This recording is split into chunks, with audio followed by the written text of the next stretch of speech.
Nico's. Hello everyone, and welcome back to the channel. It's been a while since we sat down and just had a firm discussion about Marvel Midnight Suns. So in this video, I would like to just talk to you, the viewer, about Marvel Midnight Suns, the direction it's headed in, and why, even with the delay, there's nothing to be worried about. Now, if you haven't already hit the like button, make sure you like, comment, and subscribe before we get into today's video. Now, I live stream over on Twitch, and sometimes I live stream here on YouTube. During previous live streams, multiple people were talking to me about the delay of Marvel Midnight Suns and how it's going the route of the popular Batgirl meme. Batgirl was a movie made by HBO that got completely axed before anyone was able to see it, and no one really knows if it's good or bad. It's just completely axed. And people are assuming Midnight Suns is going the same route. Even without looking at the track record of the company producing the game, we live in a common culture where releases are permanently, consistently being delayed because of coming from the pandemic and just making games for the current generation of consoles and PCs are way easier than making games for the previous generation with the new graphical updates. You almost have to make two separate games. Midnight Suns was a game that was being co-developed for both gens. We seen this issue also with another superhero game, Gotham Knights. So in this video, I would like to take the parallel of that cycle to this cycle to show why we're at the situation right now with delay and why Gotham Knights is able to come out a week earlier. Now, Gotham Knights and Midnight Suns are both announced around the same time, and they both were having the same original release date. Gotham Knights was making something for both consoles, just like Midnight Suns. And after they hit that first pushback window, they realized, we can't do this. We can't make this modern day game on the PS4 as well as the X and Xbox One and the Switch. It won't be able to release on time. So we have to delay the game and only focus on the current generation. And it was very controversial. A lot of people felt the L, considering they were never going to get a chance to play as their favorite Gotham hero because they couldn't get their hands on a modern day console. It sucked. Looking at it now in retrospective to see that the game is actually releasing a week earlier, it was a proven good choice. But it does still suck. Firaxis and their infinite wisdom didn't want to go down that route. They knew that this game had character. They knew that this game had chops, and they knew that this game was going to be one that people were going to want to play. So they wanted to make sure they made this game for everyone. They said, this game is E for everybody. We are going to release it on all consoles. And it was a hooray moment. Everyone that is anyone was so excited to hear that information. It was fantastic. Well, maybe it wasn't. Here we are. It's August 30th at the time of recording this video. September 9th, we're going to get news about Midnight Suns at D23. We're going to get that sweet, sweet dopamine of updates and even a release date. The YouTube is consistently still releasing character information.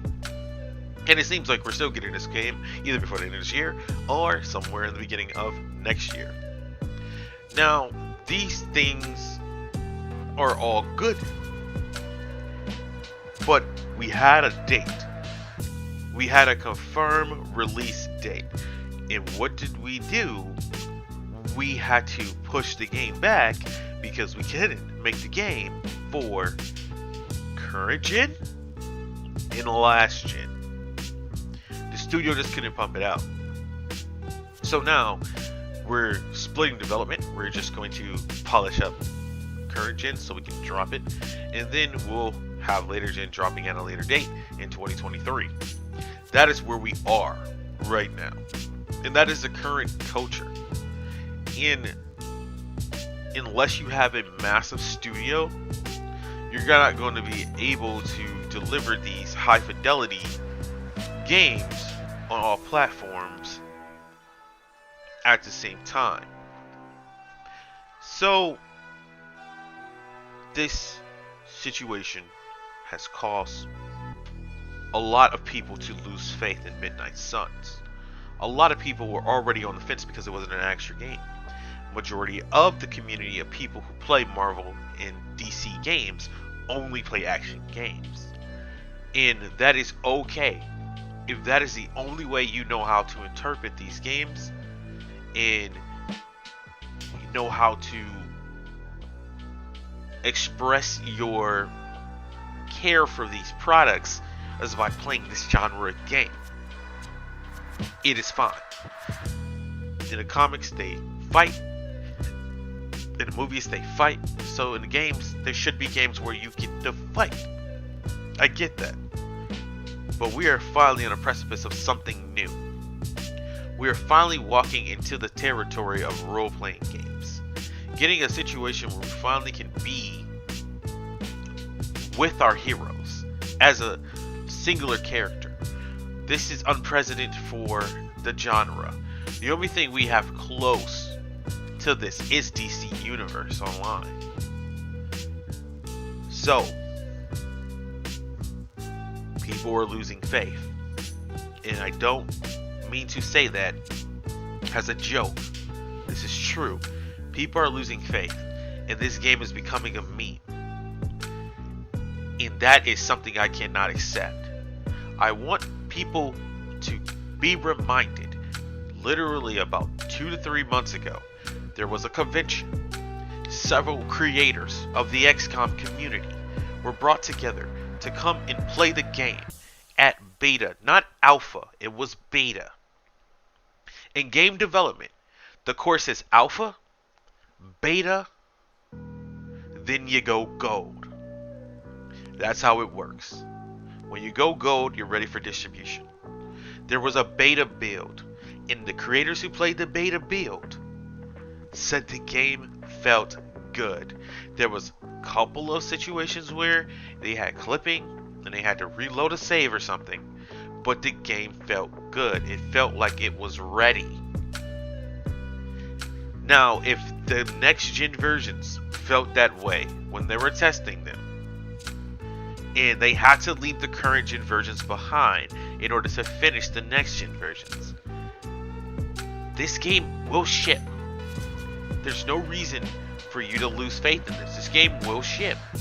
And I think we need to just allow the developer to fix this game without going into panic mode. I know that's our knee-jerk reaction if we don't get this soon, and we don't get it to us immediately. We tend to take these emotional responses as we should, because again, this game being delayed could have been avoided if they just swallowed their pride earlier and only made the next gen versions. But I'm gonna go on the record to say I'm happy that they did it, because everybody needs to experience this game that wants the opportunity to experience this game.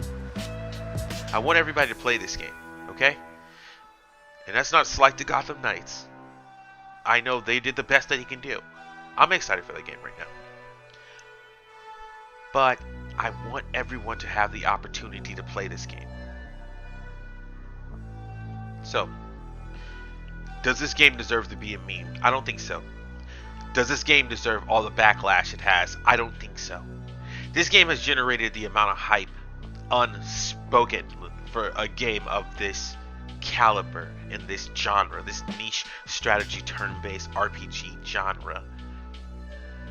And I am excited to see what they do with it, but also I am thinking this is overdue. For me personally, this is overdue. We should have had RPGs in the Marvel and DC universe, and hopefully this means we're getting more. So have faith. In due time, we all will be playing with our hunter, smacking up Lilith and her fallen. Thank you for watching this video. You guys are amazing. We're on the road to 2,000. Don't forget to hit the like button. And if you haven't already subscribed, please subscribe. I'll see you next video.